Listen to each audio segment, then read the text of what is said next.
Hello. These times are changing notes, and these are all about early 1800s change. First up, the fun of industry. Now, in the early 1800s, methods of transportation and manufacturing goods changed the way people lived and worked. So, transportation changes and manufacturing changes changed the way people live. In an effort to improve roads, some states started taking money on turnpikes, with the country's lone decent road being the national road, and it was managed by the federal government. So in an effort to improve roads, they start building turnpikes. They start taking some of that paper on turnpikes. And the only really decent road in the country was the national road, which was managed by the feds. And if you want to know more about the national road, there you go. Now, the steamboat made transportation on water faster, and it unlocks the greatness and the potential of the Mississippi. So the steamboat made transportation on water faster and unlocks the greatness of the Mississippi. And if you want to know more about the steamboat, there you go. Now, canals were built in the early 1800s in the Northeast sections and the Midwest. The most big-time canal connected the Hudson River with the Erie Canal, or with the Atlantic Ocean, connected the Hudson River with the Great Lakes. And it's called the Erie Canal.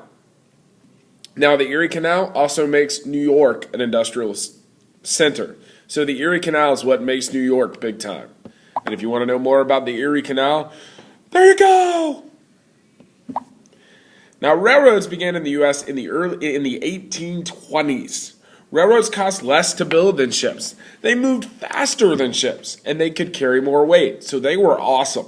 So railroads began in the U.S. in the 1820s. They cost less to build than a ship, they moved faster than a ship, and they could carry more weight, which made them awesome! Want to know more about railroads in the U.S.? There you go. Now, in 1793, Sam Slater sneaks out of England. Yes, he snuck out of England and builds the first water-powered textile mill in the U.S.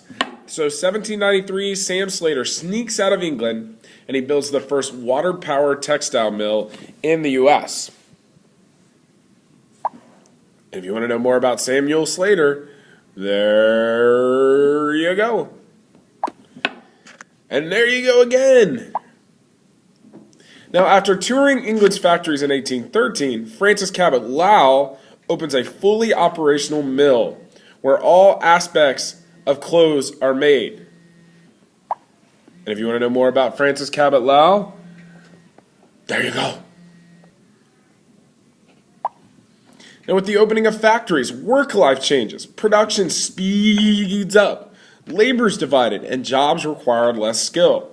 So with the opening of factories, work life changed, production sped up, labor's divided, and jobs required less skill and training. Now, on to Eli Whitney. Well, we all know one of the things that Eli Whitney introduces, but Eli Whitney was also one of the first people to introduce interchangeable parts, and he did it on muskets.